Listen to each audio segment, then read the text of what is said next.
दोस्तों, जैसा कि हमारे इस चैनल का शुरू से उद्देश्य रहा है कि हम आपको नई नई पर्सनैलिटीज़ के साथ मिलवाएं और अलग अलग फील्ड से लोग लेके आएं, तो इस बार जिनको हमने चुना है उनकी जर्नी अपने आप में बहुत ही एनकरेजिंग है। और एक चीज़ को वो हमेशा मानते हैं और इस चीज़ के लिए ही उनका एम्फेसिस रहता है कि एजुकेशन और पर्टिकुलर लाइन में एक्सपीरियंस ज़रूरी नहीं है कि आपको अगर किसी फील्ड में सक्सेसफुल होना है। सारा खेल जो है वो आपके माइंड गेम का है। अगर आपके माइंड में एक चीज़ पावरफुली चल रही है और अगर आप चाहते हैं कि मैंने उसको अचीव करना है तो उसको बड़े प्यार से आप अचीव कर सकते हैं। सिर्फ आपको डेडिकेशन चाहिए और उसे करने के लिए हिम्मत चाहिए। तो आज हम आपकी मुलाकात करवाएंगे institute of professional banking institute के एमडी और सीईओ मिस्टर गुरसिमरन सिंह जी से।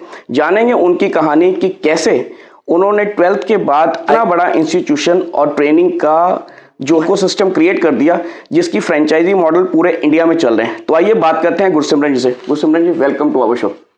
Thank you sir. सर, आपकी जो स्टोरी है वो बड़ी इंस्पायरिंग है।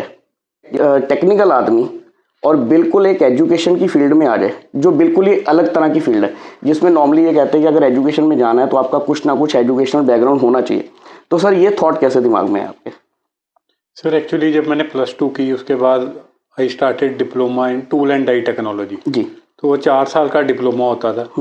हमें हफ्ते के 6 दिन में से 5 दिन प्रैक्टिकल पढ़ाया जाता था। ठीक है सर। तो जब हमने डिप्लोमा ख़त्म किया, मेरी जॉब लगी माइक्रोटेक करके एक कंपनी है जो बेसिकली मॉनिटर्स बनाती थी उस टाइम। अब ओकाया बैटरीज और यूपीएस बनाती है। ठीक है सर। तो वहाँ मेरी जॉब लगी, वेयर आई हैव सीन के चाहे वो बीटेक एमटेक करके बच्चे आते थे, उनको प्रैक्टिकल नॉलेज नहीं होती थी। ठीक है सर। बट क्योंकि हमारा जो कॉलेज था उसमें 5 days अ वीक प्रैक्टिकल होता था और लास्ट सिर्फ सैटरडे थ्योरी पढ़ाई जाती थी। ठीक है सर। तो मेरे को ये समझ में आया कि स्किल डेवलपमेंट की बहुत कमी है इंडिया में। चाहे बीटेक एमटेक कर लो फिर भी लोगों को बेसिक्स ऑफ इंजीनियरिंग नहीं आते होते। ठीक है सर।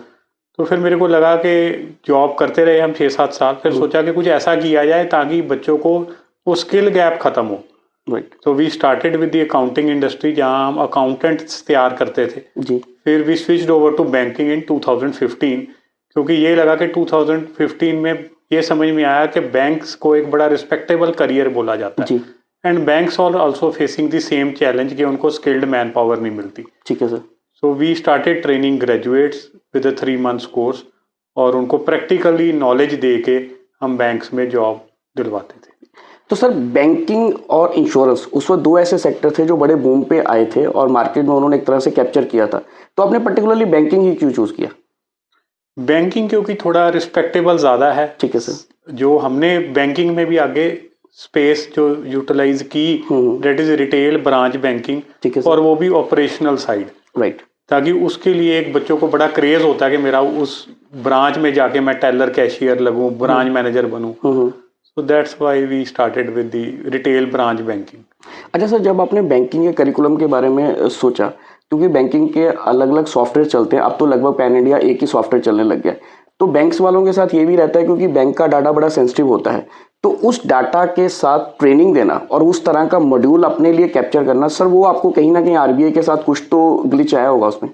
बेसिकली क्या है, हम जो रिटेल ब्रांच बैंकिंग पढ़ाते हैं बेसिक काम वही है। टेलर कैशियर का क्या है, अभी अगर आपके पास 500 या 1000 या 2000 के नोट आ गए, वो देखना कि नकली है कि असली है। ठीक है सर। वो एक टेलर कैशियर को समझ में होना चाहिए। ठीक है। फिर उसकी एंट्री कैसे करनी है। सॉफ्टवेयर चाहे हम कोई भी चला लें, बेसिक्स वही रहते हैं जो आपने बिल्कुल ठीक बोली। मेजरली कैप्चर इन्फोसिस का सॉफ्टवेयर है जी, फिनेकल, वही मैक्सिमम बैंक्स में यूज होता है। तो हम उस बैंक्स की जो उस सॉफ्टवेयर की सिमुलेशंस करवाते हैं। तो बाकी अगर किसी बैंक में कोई दूसरा सॉफ्टवेयर भी है तो भी बच्चा आराम से चला लेता है। तो मोटी सी बात यही है, बेसिक ट्रेनिंग देते हैं हम 3 महीने की कि what is Indian financial system, RBI की क्या गाइडलाइंस है बैंक्स को चलाने के लिए, एनबीएफसीज क्या होती हैं। फिर अगर आपके पास नकली नोट आ गए, लेट्स सपोज 5000 की करेंसी आपकी नकली नोट आ गई, तो आपने करना क्या है, ब्रांच मैनेजर को बताना है कि आरबीआई को मेल डालनी है इमीडिएटली, क्या करना है। ठीक है सर। तो बेसिकली जो प्रैक्टिकली काम आना चाहिए एक कैशियर को, कस्टमर सर्विस ऑफिसर को। कस्टमर सर्विस ऑफिसर का क्या काम होता है, कोई बारी कोई चेकबुक इशू करवाने आ जाता है, कई बारी कोई पासबुक अपडेट करवाने आता है। तो वो सारी जो चीज़ें हम प्रैक्टिकली उसको सिखाते हैं ताकि बैंक को भी एक रेडीमेड टैलेंट प्रोवाइड कर सके।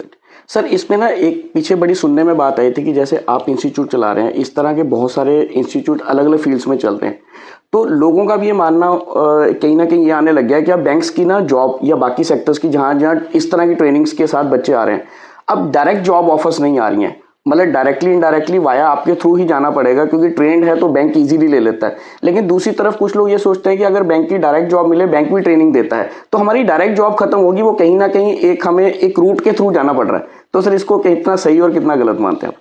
देखो, अब बैंक्स फोकस कर रहे हैं अपनी एक्सपेंशन को जी। अभी 2-3 दिन पुरानी खबर है, HDFC ने बोला कि अगले 2 साल में they will be having 13,000 branches. ठीक है। अब वो 13,000 ब्रांचेस करने के लिए मैन पावर चाहिए जी। अब एक काम तो जो बिल्कुल सही है, आपने कहा भी बंदे लें, उनको ट्रेंड करवाएं और कराएं जी। बट बैंक के पास भी इतनी बैंडविड्थ नहीं है कि वो ट्रेनिंग देने बैठ जाएगा। ठीक है। 13,000 ब्रांचेस, मतलब हर ब्रांच में 10 बंदे भी होंगे, 1,30,000 बंदा चाहिए। ठीक है। तो उससे बढ़िया यही है कि वो हमारी सहायता लें। हमें क्या है, बच्चा हम कॉलेज से उठाते हैं, उसकी पहले हम स्क्रीनिंग देखते हैं कि ये बैंकर बनने के लायक है भी है कि नहीं। ठीक है सर। उसकी इंटरपर्सनल स्किल्स कैसी है, जो बैंक ने हमें एलिजिबिलिटी क्राइटेरिया बताया कि 10th 12th ग्रेजुएशन में 50% मार्क्स होने चाहिए, 700 से ऊपर उसका सिबिल स्कोर होना चाहिए, और NISM म्यूचुअल फंड का एग्जाम क्लियर करके आए। तो वो सारी चीजें हम करवा के चेक करके बच्चा भेजते हैं। बैंक का हम बेसिकली एक HR टीम का एक पार्ट ही बन जाते हैं, उनका आधा काम हम करके दे रहे हैं। So bank can focus on their expansion, on their profits. अभी सर आपने इसमें एक बात करी कि बच्चों का सिबिल स्कोर भी चेक होता है, कि जो बच्चे आपके सर नॉर्मली सर जो ग्रेजुएट बच्चा आएगा उसका सिबिल स्कोर तो वैसे नहीं होता, उसने लोन तो उसको कोई मिलता ही नहीं है, तो उसका सिबिल स्कोर कहाँ से चेक हो जाएगा? बिल्कुल ठीक कहा सर। कई बार बच्चों ने 2 व्हीलर लोन लिया होता है, तो कई बार मोबाइल बजाज फिनसर्व से उन्होंने लोन करवाया होता है और टाइमली रीपे नहीं किया होता।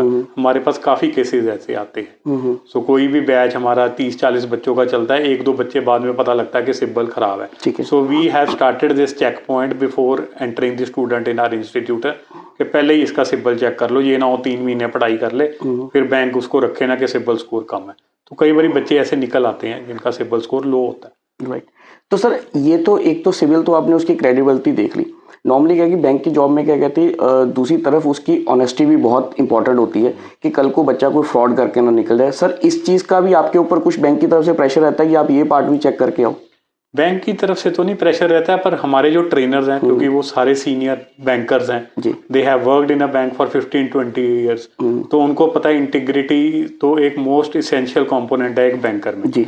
सो वो बार बार हर रोज अपनी जो पढ़ाई में जरूर बताते हैं कि एक पैसा भी इधर उधर हो गया तो तुम्हारी नौकरी गई।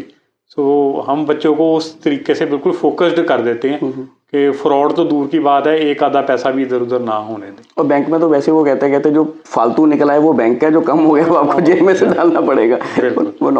हमारे पास बच्चों के कॉल आते हैं, सर बिल्कुल सही कहा आपने कि सर आज मेरा 500 रुपया कम हो गया, मैं क्या करूं? तो हम कहते हैं या तो दोबारा अपना अकाउंट रिकनसाइल करो या फिर आपको अपनी जेब से 500 रुपया डालना पड़ेगा। अच्छा सर, अब तो बहुत अच्छा लगता है कि जब आपने का एक अच्छा खासा ब्रांड बन गया है, लोग आपको इंस्टीट्यूशन के नाम से जानने लगे। लेकिन सर जब शुरुआत में इस इंडस्ट्री में एंट्री की थी, डेफिनेटली आपने कुछ एक्सपीरियंस लोग साथ में लिए होंगे, तो कितना उन्होंने प्रेशर आपके ऊपर बिल्ड किया कि आप उनके हिसाब से खेलो या आप अपने हिसाब से खेलो? सर कितना मुश्किल रहा वो वाला टाइम? देखो, जब मैं इस बैंकिंग इंडस्ट्री में एंटर किया, हमें समझ में आया कि बैंकर्स कैसे होने चाहिए, फ्रेशर्स को क्या बैंकिंग ट्रेनिंग होनी चाहिए। सो आई जर्नली वेंट टू बैंक्स, उनके HR से मिले, हम बातचीत की, 1-2 सीनियर बैंकर्स भी रिक्रूट किए जिनसे हमने कोर्स करिकुलम लिखवाया और वो हमने ट्रेनिंग स्टार्ट की। सो फाइनली जब धीरे धीरे थोड़ी सी आगे चला तो लोगों को ये लगता है कि we were the initial people जिन्होंने ये IPB ब्रांड बनाने में हेल्प की, तो हमें कंपनी में स्टेक मिलना चाहिए, हमें हमारे हिसाब से सैलरी मिलनी चाहिए। बट दे नेवर रियलाइज्ड कि एक जो फाउंडर, एक एंटरप्रेन्योर होता है, वो उसका दिमाग कई तरीके के रिस्क से निकल के आया होता है। सो रिस्क तो उसी का ही होता है। सो प्रॉब्लम्स आई सर, उन्होंने बाद में मेरे को कई लोगों ने ब्लैकमेल भी किया कि अगर आप हमारी सैलरी इतनी नहीं बढ़ा दोगे या हमारा कंपनी में इतना नहीं स्टेक कर दोगे तो हम छोड़ के अपना खोल लेंगे। एंड इट हैपेंड, 3-4 लोगों ने ऐसे ही किया, उन्होंने अपने इंस्टीट्यूट चलाए, कुछ चले कुछ बंद हो गए। तो बेसिकली वो तो चलता ही रहा, ये पार्ट एंड पार्सल है एक एंटरप्रेन्योरशिप जर्नी में। And this makes us strong कि ये ऐसे लोग आते रहेंगे जो आपसे बैक स्टैप भी करेंगे, कई चीज़ें होंगी, बट आपको चलते रहना है। आपका vision is very clear, like as an institute हमारा विजन है 1 लाख बैंकर्स बाय 2030। तो वो हमने पूरा करना है। वो लोग जुड़ते जाते हैं, अच्छे लोग भी जुड़ रहे हैं, जो खराब है, जो हमारे साथ नहीं मेंटेलिटी जिनकी मिलती, वो बाहर निकल रहे हैं। राइट। अभी सर आप फ्रेंचाइजी मॉडल हैंडल कर रहे हो, ये अपने आप में बिल्कुल एक अलग तरह का चीज़ हो गया। ये मतलब बिजनेस के अंदर एक नया बिजनेस है कि आप अपना एक इंस्टीट्यूट तो रन कर रहे हो, लेकिन एक आपने जो फ्रेंचाइजी मॉडल देना है उसमें, क्योंकि ब्रांड आपका स्टेक पे है, पैसा चाहे दूसरे ने इन्वेस्ट कर रखा है आपके साथ में, लेकिन कहीं ना कहीं आपको उसको देखना है। तो सर उसके ऊपर अब आपकी वॉच टॉक कितनी रहती है? राइट। सो बेसिकली ट्रेनिंग हमने अपने कंट्रोल में ली हुई है। ओके। तो जो फ्रेंचाइजी है उसको एक एलिजिबिलिटी क्राइटेरिया दे दिया कि ये इस हिसाब से बच्चा लेना है। ठीक है। और जब वो बच्चा की एप्लीकेशन फाइल करता है, हमारे यहाँ हेड ऑफिस में मोहाली में टीम बैठती है, वो चेक करती है, उसके बाद ही हम एडमिशन लेते हैं। राइट। पहला चेक वहां पे रहता है। Second check training is with us. So quality dilute होने का कोई मतलब ही नहीं। ट्रेनिंग हम खुद करवाते हैं और इंटरव्यूज के लिए हम डिफरेंट बैंक्स को बाद में हम ही भेजते हैं। बट सर जैसे आप मोहाली में बैठे हो, आपके पास बेंगलोर में भी ब्रांच है, आपके पास यूपी में भी ब्रांचें हैं, आपके पास पंजाब में पठानकोट तक की ब्रांचें हैं, तो सर वहाँ का इतना स्टाफ ट्रेन करना वो भी अपने आप में एक चैलेंज हो गया। तो वो आपने अपने एक मतलब दूसरों के लिए आप जो ट्रेनिंग दे रहे हो, अपने लिए भी ट्रेनिंग इंस्टीट्यूट अलग से तैयार हो गया। वो जरूरी है इफ यू वांट के you should grow and every business partner should grow. तो वो हमारी एक अलग टीम है जो सिर्फ ट्रेनिंग्स देती है, उनके सेल्स टीम को, उनके सेंटर मैनेजर को लीडरशिप रोल के लिए भी तैयार करती है। अगर वो बिजनेस बढ़िया करेंगे तो अल्टीमेटली प्रॉफिट्स तो हमें भी आएंगे, आपको भी प्रॉफिट्स आएंगे। अच्छा सर, आपने इस जर्नी के दौरान एक बुक लिखी, a right person at A right place. Sir इसके पीछे क्या मोटिव रहा, क्या थॉट रहा? मेरे को ये लगा जब हमने बिजनेस शुरू किया, बड़े चंद ही लोगों को पता था, थोड़ा थोड़ा ग्रो करे तो नॉर्थ इंडिया में पता लगा। फिर मेरे को लगा कि आफ्टर कोविड के कुछ ऐसा किया जाए जो रेवोल्यूशनरी हो और बैंक्स को भी पता लगे, स्कूल कॉलेजेस यूनिवर्सिटीज को भी पता लगे, स्टूडेंट्स को बेसिकली पता लगे कि ऐसा कोई कोर्स भी है जो करके I can get a operational job in a bank. Right. So front end operations basically. तो फिर मेरे को ये लगा कि एक बुक लिखनी चाहिए, तो where we have addressed the issues faced by the banks as well as the students to get a job in a bank. So bankers को क्या ध्यान में रखना चाहिए जब वो स्टूडेंट लें, स्टूडेंट को कैसी पढ़ाई करके जानी चाहिए ताकि उसको बैंक में जॉब मिल जाए, वो सारे इश्यूज मैंने उसमें लिखे हैं। तो बेसिकली जो आपने बोला right person in right place, तो ऊपर सब टाइटल है work 4 secrets for a growing banking industry. Right. Sir आपका हम जो सोशल मीडिया प्रोफाइल देखते हैं उसमें बहुत जगह एक चीज़ पे आप फोकस करते हैं, नेटवर्किंग के ऊपर। और मैंने ये भी देखा है कि आप लगभग जो आपकी इंडस्ट्री से रिलेटेड या पर्सनल डेवलपमेंट के ऊपर कोई भी ऐसा कोई सेमिनार या कोई वर्कशॉप होती है, आप हमेशा वहाँ पे प्रेजेंट होते हैं। तो सर आप मानते हैं कि अपने आप में इन्वेस्टमेंट करना फॉर नेटवर्किंग ये आपको कहीं ना कहीं रिजल्ट देता है? 100% सर। मैंने जब ये बिजनेस शुरू किया 2015 में, बैंकिंग की अगर हम पर्टिकुलरली बात करें, तो 2017 में मैंने चंडीगढ़ मैनेजमेंट एसोसिएशन ज्वाइन किया। तो वहाँ पे जब लोगों को लेक्चर देते सुनता था तो समझ में आया कि यार हम ही, मैंने 2007 में बिजनेस शुरू किया, 2017 में मैंने पहला नेटवर्किंग फोरम या मैनेजमेंट एसोसिएशन ज्वाइन की, Chandigarh management association, where I learned के लोग कैसे बिहेव करते हैं, कैसे चलते हैं, कैसे बोलते हैं। और मेरे को लगा कि मेरे में वो मैनेजमेंट स्किल्स ही नहीं है, तभी हम कामयाब नहीं हो पा रहे। सेकेंडली वहाँ जाके पता लगा कि अगर मैं 10 साल से फेलियर हूँ, जो अच्छे सीरियल एंटरप्रेन्योर्स जिनके 8-8, 10-10 बिजनेसेस हैं, वहाँ जाके पता लगा कि वो भी बहुत बड़ी फेलियर रहे हैं पहले। सो लगा कि नहीं यार, उससे मेरे को कॉन्फिडेंस बढ़ा। Then I join TiE Chandigarh, the Indus entrepreneur, फिर एसोचैम, CII। तो जितने ज़्यादा लोगों से मिले उतना ज़्यादा अपना दिमाग खुला और उतना ज़्यादा हम ग्रो कर पाए। तो आप मानते हैं कि नेटवर्किंग जो है वो बहुत इंपॉर्टेंट पार्ट है? एब्सोल्युटली। राइट। अच्छा सर, नेटवर्किंग एक अलग पार्ट हो गया, उसके अलावा स्किल डेवलपमेंट एक पार्ट हो गया। एक सर नॉर्मली ये होता है कि जब आदमी एक ब्रांड बन जाता है ना, या जिस पोजीशन पे आप आज की डेट में, वो कोई भी ना अपना पास्ट छुपाने की कोशिश करता है। और मैंने बहुत जगह आपके बारे में सुना है, आपके लेक्चर्स भी सुने हैं कि आपने कभी भी इस चीज़ को डिनाई नहीं करा कि मैं सिंपल +2 हूँ और मैं बहुत ज़्यादा इंग्लिश में कम्युनिकेट नहीं करता। आप नॉर्मली हिंदी पंजाबी में ही बात करते हैं।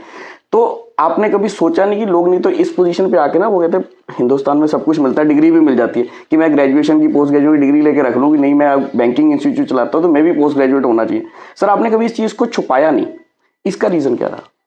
नहीं, ज़रूरत नहीं है सर। मतलब मेरे को लगता है कि आपकी जो काम है वो ही बोलता है जी। तो अल्टीमेटली डिग्रीज नहीं बोलती, आपने अच्छा काम कर रहे हो। Now we have placed 7,000 students in different banks.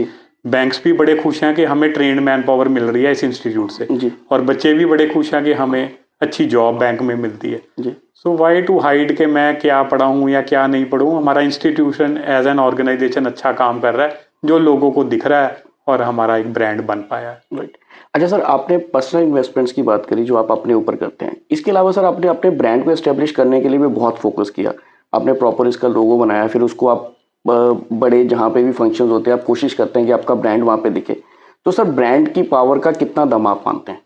देखो, मैं रहूँ ना रहूँ, ब्रांड दिखना चाहिए जी। सो अगर बंदे की फेस वैल्यू पे बिजनेस मिलेगा फिर तो मज़ा नहीं ना जी। मैं एक दिन बीमार हो जाऊंगा तो काम ही आना बंद हो जाएगा। जी। सो अल्टीमेटली आई फील के brand should be more recognized than an individual. So we focus everywhere के we as an institute are doing this thing and we have very senior people in with in our team जो सारे हम मिलके इस brand को बना पाए हैं।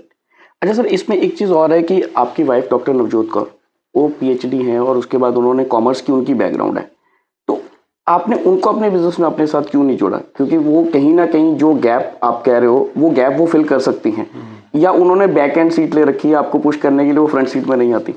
नहीं, उन्होंने शुरू जैसे कि मैंने आपको बताया 2007 में जब हमने अकाउंट्स इंस्टीट्यूट स्टार्ट किया था जी। तो she was involve after college. वो 2-3 घंटे के लिए आके देखती थी टीचर्स कैसा पढ़ा रहे हैं, कैसा कर रहे हैं, but she is passionate about teaching only. Okay. So she is with Punjabi University Patiala as a assistant professor. She is happy there. Right. अच्छा सर, एक चीज़ और मैंने आपके बारे में बहुत सुनी है कि आप स्पिरिचुअलिज्म को बहुत मानते हैं, कि आपकी मदर हमेशा कहते थे कि काम किया या नहीं किया, रोटी खाई कि नहीं खाई, आज पाठ कितना कि नहीं कितना। सर इसको आप कितना ज़रूरी मानते हैं आज के प्रोफेशनल्स के लिए? ये बहुत ज़्यादा ज़रूरी है। इसका कारण यही है क्योंकि बंदे को ये नहीं पता व्हाट इज़। मैंने बहुत देखे, बहुत लोग ऊपर चढ़ गए, पैसा भी कमा लिया, नाम भी बना लिया, ब्रांड भी बना लिया, but they are still depressed. वो बोलते अब क्या, बिकॉज दे नेवर न्यू के what is the purpose of this life. Right. So Gurbani में भी हमारे एक लाइन आती है, गोविंद मिलन की ए तेरी बरिया। मतलब ये जो भगवान का नाम लेना, या ये जो हमें ह्यूमन की हमें जो बाकी 84 लाख जून्स में हम पड़ जाते हैं, अगर आपको बंदे का जन्म मिला है तो उसका मकसद सिर्फ यही है कि हमारे अंदर जो आत्मा है उसका परमात्मा के साथ मिलाप करना मरने से पहले। सो बेसिकली जब वो याद रहेगा ना तो बंदा गलत काम करेगा। जब बंदे को पता ही है एक दिन मैंने मर ही जाना है, तो अल्टीमेटली वो ऑनेस्टी से रहेगा, इंटीग्रिटी से रहेगा, और अल्टीमेटली वो अपने आप प्रोफेशनली भी ग्रो करेगा। राइट। अच्छा सर, हम जब एक जनरेशन जब मेहनत करती है ना, वो एक एम्पायर खड़ा करती है या एक बिजनेस खड़ा करती है, तो सेकंड थॉट ये होता है कि मेरी आने वाली जो जनरेशन है उसको मेहनत ना करनी पड़े, ये मैं लेगेसी उनको पास करूंगा। आपकी 2 बेटी हैं, तो आपने सोचा है कि ये बिजनेस उनको पास ऑन करोगे, या वो इसमें अगर नहीं आना चाहे तो क्या? नहीं, one is doing BBA, she is in first year, अभी छोटी वाली तो स्कूल जाती है। सो बेसिकली मैं उनको ऐसी ही परवरिश दे रहा हूँ कि they should be well aware what is entrepreneurship, what is business, what is job. तो मैं उनको अपने साथ सेमिनार्स में भी लेके जाता हूँ wherever it is allowed, क्योंकि अभी बड़ी वाली भी 18 साल की नहीं हुई, but we keep on going to the lectures and networking events together so that she should know कि what is there for her in the life as a career, कैसे बनाना है। But I will never force them, that is their decision. उनको अच्छा लगेगा कि business में आना चाहिए, but they have to start from the scratch only. तो मैं उनको बोलता हूँ कि you have to be first telecaller, फिर सेल्स एग्जेक्टिव बनोगे, फिर सेल्स मैनेजर बनोगे, फिर धीरे धीरे ग्रो करोगे, फिर ट्रेनिंग डिपार्टमेंट देखोगे। सो it is a journey of around 3 years जो पहले उनको करनी पड़ेगी, तभी कोई पोजीशन ले पाएंगी ऑर्गेनाइजेशन में। ओके। अगर मतलब अपनी ऑर्गेनाइजेशन में भी आना है तो उनको वो प्रॉपर स्टेप फॉरवर्ड से आना पड़ेगा, करना पड़ेगा, डायरेक्ट नहीं, मतलब सीधी चेयर नहीं मिलेगी। राइट। अच्छा सर, एक चीज़ और आपके बारे में हमने देखी है कि आप अपने फैमिली के साथ बहुत अच्छा टाइम स्पेंड करते हैं। जहाँ पे भी आपका, जैसे आपने अभी बात करी कि जहाँ आपको मौका मिलता है आप कोशिश करते हो कि फैमिली को साथ में लेके जाएगा। सर आज की डेट में वर्क लाइफ बैलेंस जो है, जिसकी बहुत बात होती है, आई थिंक आप उसको बड़ा इजीली बैलेंस करके चल रहे हैं। हाँ, उसका कारण यही है, we have a very committed and competent team. जी। अकेला तो बंदा कुछ नहीं कर सकता। जी। So we have 6 leaders in our organization जो sales, marketing, HR, accounts, operations देखते हैं, और वो भी खुश रहते हैं कि सर ने हमें सब कुछ दिया हुआ, अथॉरिटी दी हुई है, जैसे मर्जी गुड बैड डिसीजंस लो। ठीक है सर। सो वो भी खुश हैं कि हमें अथॉरिटी है, हम आप फ्रीली काम कर पाते हैं। मैं भी फ्री हूँ, अपनी फैमिली को टाइम दे पाता हूँ, and we go together at least 6 times a year। Right. हम 2 महीने में ज़रूर एक बारी वेकेशन 2-3 दिन की ज़रूर मनाने जाते हैं। अभी आपने क्या सर, आपने अपने स्टाफ को फुल अथॉरिटी दे रखी है, अगर स्टाफ से कोई गलत डिसीजन हो जाए तो सर आपकी क्या कोशिश रहती है कि उस डिसीजन को कितनी जल्दी से ठीक किया जाए या पहले उसको पनिश किया जाए? नहीं, मकसद सिर्फ यही होता है कि जो कर दी, and I give them the liberty कि आप गलतियां करोगे, क्योंकि 3 ही चीज़ों से बंदा सीखता है। पहला, लोगों से, जैसे मैं आपसे बातचीत कर रहा हूँ, आप कुछ ना कुछ, आपकी बातों से मैं कुछ ना कुछ नया सीखूंगा। दूसरा, रिसोर्सेज लाइक यूट्यूब, इंस्टाग्राम में जाके रील्स देख के, वीडियोस देख के बंदा सीखता है। Third is from their own experiences.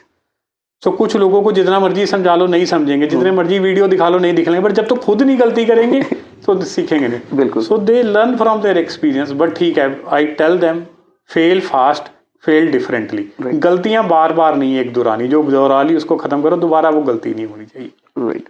तो सर आपने एक विजन तो ले लिया कि आपने 2030 तक 1 लाख बैंकर्स आपने तैयार करने हैं। सर इसके अलावा कोई और ड्रीम जो आपको लगता है कि ये तो चलो अब चल ही पड़ा है, एक ऑटो पायलट मॉडल पे आ गया कि ये तो चल ही रहा है, इसके अलावा सर कुछ और सोच रहे हैं कि कोई एक नया एवेन्यू खोला जाए? नहीं, बिल्कुल नहीं है। मेरे को ये है कि जिन्होंने मेरा पहले दिन से साथ दिया, 2015 से भी कुछ लोग हमारे साथ अभी जुड़े हुए हैं, और जब मेरा बुरा टाइम आया, क्योंकि हर बिजनेस में अप एंड डाउन आता है, जब हमारे पास सैलरीज देने के लिए भी पैसा नहीं था, 3-3 महीने भी सैलरीज लेट हुई, पर कुछ लोग मेरे साथ खड़े रहे। So I want them to be financially free, ताकि वो भी जो मेरे जैसी जिंदगी वो भी बिता पाए। तो the next motive is very clear, professionality is 1 lakh bankers by 2030। But अगर आप मेरे को पर्सनली बोलोगे तो I want them to grow and become financially whatever they want they should acquire. Right. अच्छा सर, एक आ जाता है कि आदमी की जो तरक्की है ना, वो उसके मटेरियल एसेट से चेक की जाती है। When you had started from Maruti and reach to the Mercedes, sir इस सफर के बीच में लोगों का नजरिया कितना बदला? बहुत ज़्यादा बदला। जिस दिन मैंने मर्सिडीज खरीदी 29 सितंबर 2021 को, तो जब मैंने लिंक्डइन पे डाला इधर उधर, भाई तुम तो बड़े बड़े बंदे बन गए, एंड देन अच्छी चीज़ ये हुई कि मेरे को छोटी छोटी चीज़ों से मैं बाहर आ गया। नहीं तो छोटी से कोई फ़ोन करके बोलता था, यार गुरसिमरन ये काम देख लियो, ये ऐसे कर दियो, अच्छा तू कहाँ है, फ्री है कि नहीं। उन्होंने लोगों कि ये तो बड़ा बन गया, ये फ्री नहीं है। सो या कुछ लोगों ने प्रोफेशनली मेरे को ये देखा, अच्छा इसके बाद मर्सिडीज है, मतलब ये बंदा छोटी मोटी ठगी नहीं करता होगा, कुछ करता होगा, ये बड़ा बंदा है, तो ये पैसे की इतनी ज़्यादा इसको किल्लत नहीं होगी। सो उस हिसाब से हमें बिजनेस में भी फायदा हुआ।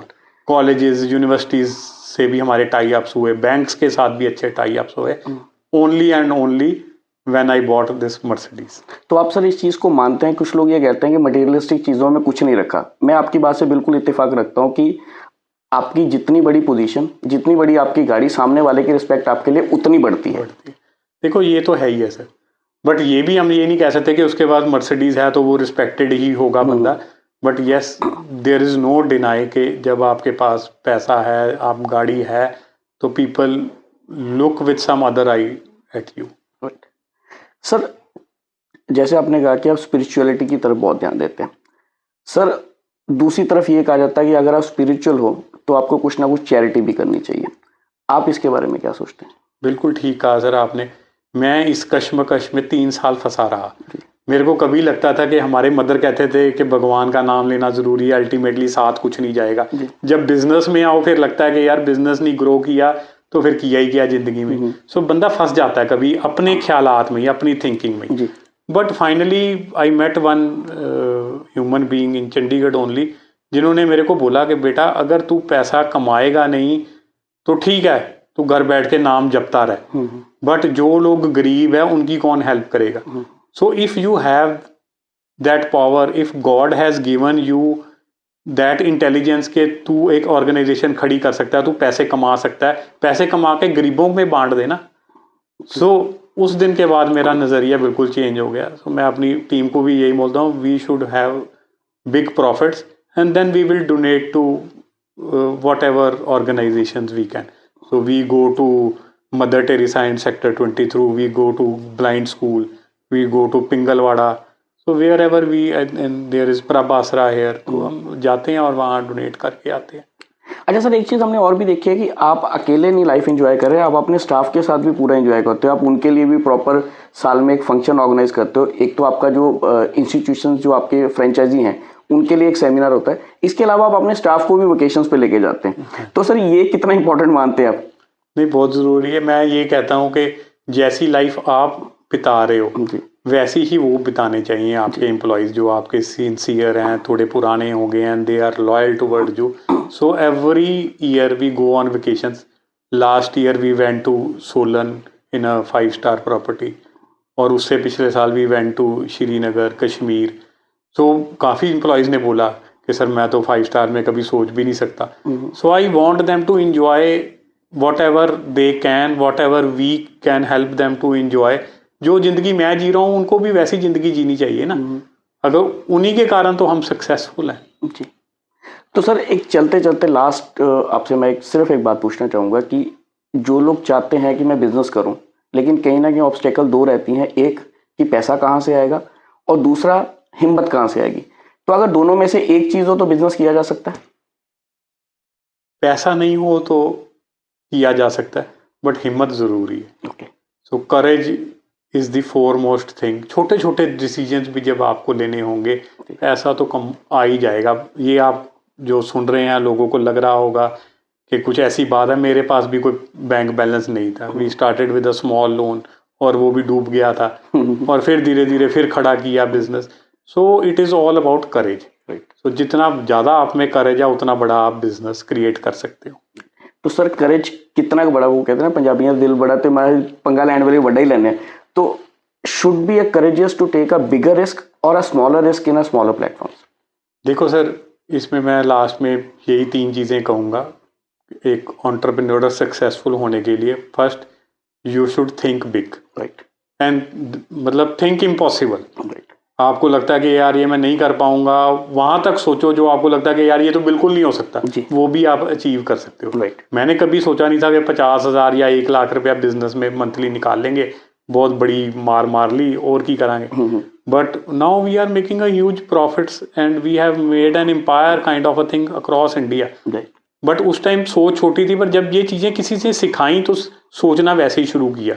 And what ever you think you can achieve that. So first thing is think big, think impossible. Second is take risks. Right. जितना बड़ा रिस्क लोगे उतना बड़ा बिजनेस बनेगा। छोटे से रिस्क से, जैसे मैं बताऊं कि आपके पास कोई इंटरव्यू देने आ गया, योर बजट इज के मैं 25,000 रुपया सैलरी देनी है इस प्रोफाइल के लिए, और वो बोल रहा है कि यार नहीं मेरे को तो 45,000 चाहिए। It is again a risk. आप लो के ना लो तो लेने चाहिए। क्या होगा ज़्यादा से ज़्यादा 3 महीने बाद वो परफॉर्म नहीं करेगा, आपका 1,35,000 रुपया डूब जाएगा। But then again it is, अगर वो चल गया वो आपको 1,35,00,000 रुपया भी कमा के दे सकता है। And the third thing is inspire others. Remain positive, inspire your colleagues, your subordinates, your senior, your junior. घर वालों को हमेशा इंस्पायर करो कि तू कर सकता है, तू बहुत बढ़िया कर सकता है, तू कर। तो अल्टीमेटली वही चीज़ें यूनिवर्स आपको पे बैक देती है, या किसी न किसी से आप इंस्पायर हो जाते हो एंड वो बिजनेस आपका बढ़ जाता है। गुरसिमरन जी, मैं सच में कहूँ कि जो एक एंटरप्रेन्योर का जो थॉट प्रोवोक होना चाहिए या उसका जो विजन होना चाहिए, आप में एग्जैक्टली वही है। और ये आपने बात बिल्कुल सही कही कि अगर बिजनेस करना है ना तो आपका दिमाग स्ट्रांग होना चाहिए। पैसा तो अपने आप आ जाता है, पैसा देने के लिए तो बैंक बैठे हैं और आप जानते हो कि बैंकों से पैसा लेना कुछ ज़्यादा बड़े। Sir thank you very much, बहुत मज़ा आया आपसे बात करके। मिलते हैं अगली बार ज़िंदगी की किसी और बात।